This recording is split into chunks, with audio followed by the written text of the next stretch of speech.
You're going, and you can check me out Monday through Friday, 10 a.m. to 11 a.m. Eastern Time on RonPaulRadio.com. Now, before the break, I was telling you about an article. Just to let you know, if you want to check it out, look it up. Ex-reporter sues after alleged police brutality deleted off camera. So basically, she recorded the police roughing up someone outside of a club where they were letting underage kids come to a rave.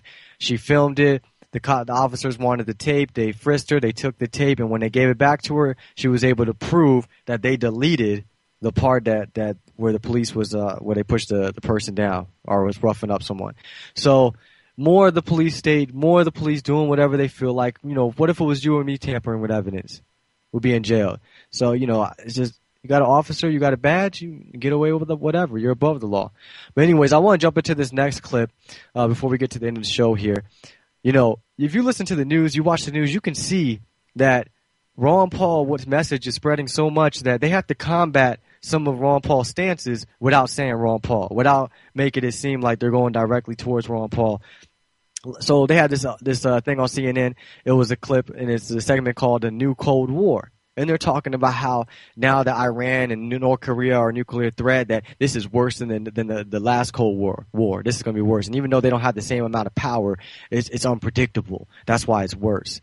So you know why they're doing that? Because who keeps comparing it to the Cold War? Ron Paul. He keeps saying, what about when they had all the nukes and we talked to them, and we didn't flip out, go all crazy like we're going now. And this is a nation that can't do anything to us. So I want to play that clip and just have Ron Paul in the back of your mind of what he says, and realize that this is made because of Ron Paul, because of the message that we're spreading around about, not going to war with Iran.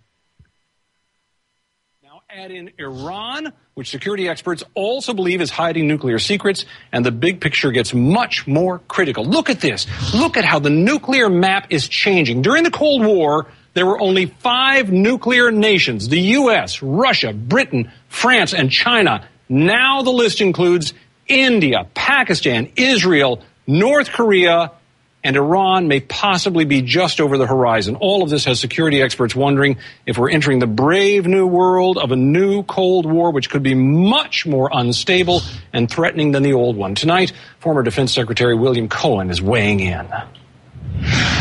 We have a Cold War as such going on with Iran and North Korea right now. Namely, we've imposed sanctions. We have isolated both countries. We are contesting their ideological attempts to spread their revolution as such, or in North Korea, their theory of communism. But it's a different form now. These are isolated countries as opposed to major Axis powers contesting each other. So it's going to be different. It's going to be on a case-by-case basis, those who are either pursuing nuclear weapons or those who have them. But there's a Cold War that's been in place now with Iran and North Korea. It seems like it could also be a much more dangerous one in some ways. They wouldn't have the firepower that, for example, the Soviets had long ago, but a lot more unpredictability.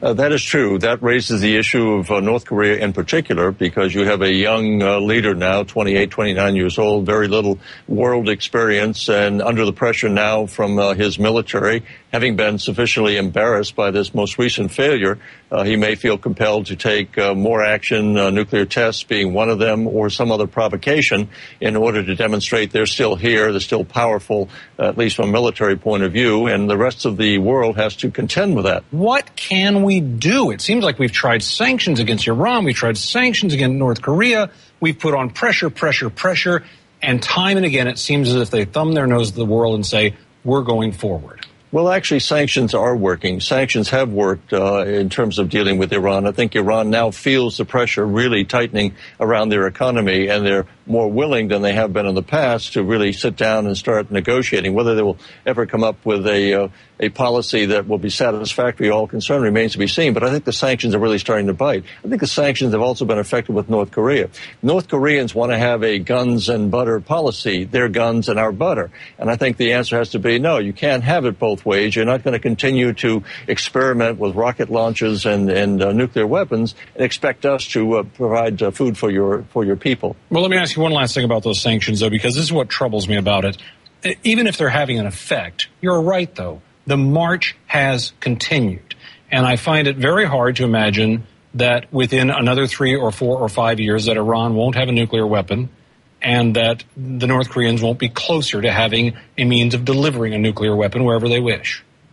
Well, they haven't been successful thus far in terms of building this kind of intercontinental ballistic missile capability as far as the North Koreans are concerned. I think a bigger challenge will be Iran.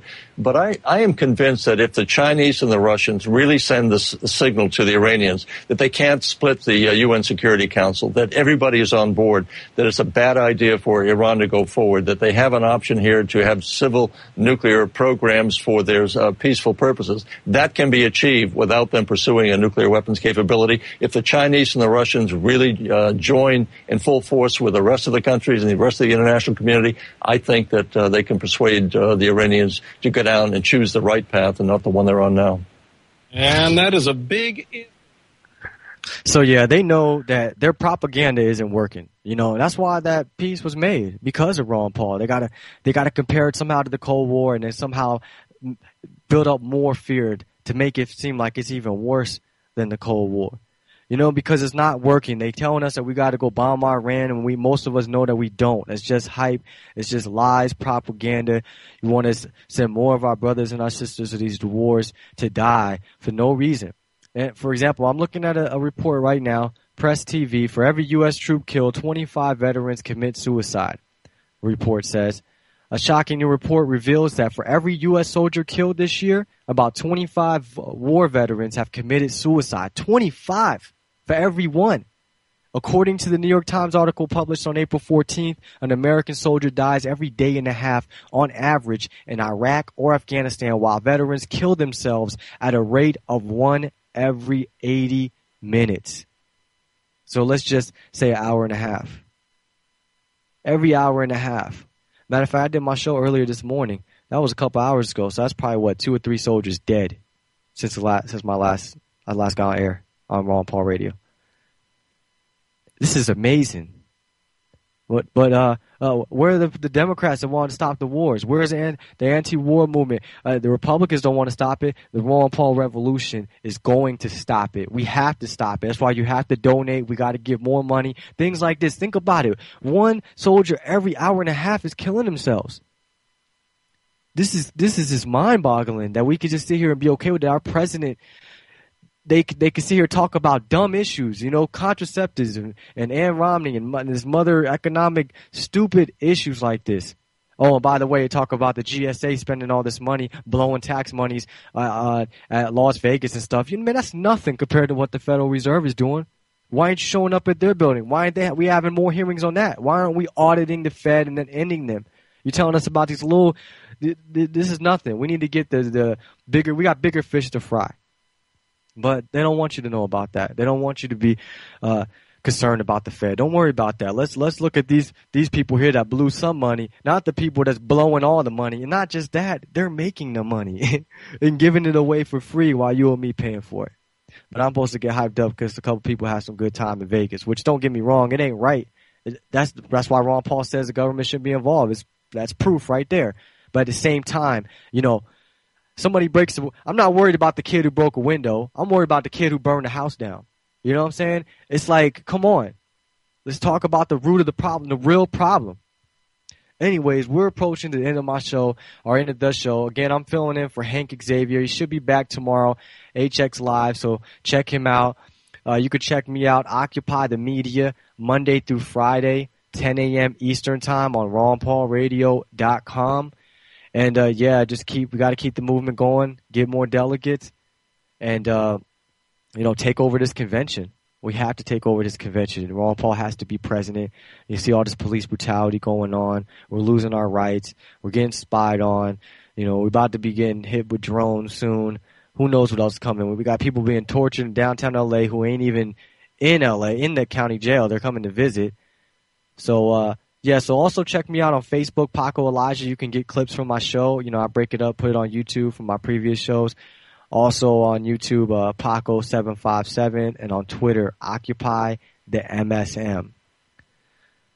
And also, just last minute thing, don't forget to donate whatever you have, $5, $10, $15, $20, whatever it is. I know we're all struggling, but we got to donate. Again, we're winning the race. We just have to stay in it. All right, again, I'm Paco. It's Occupy the Media. Stay tuned to Ron Paul Radio.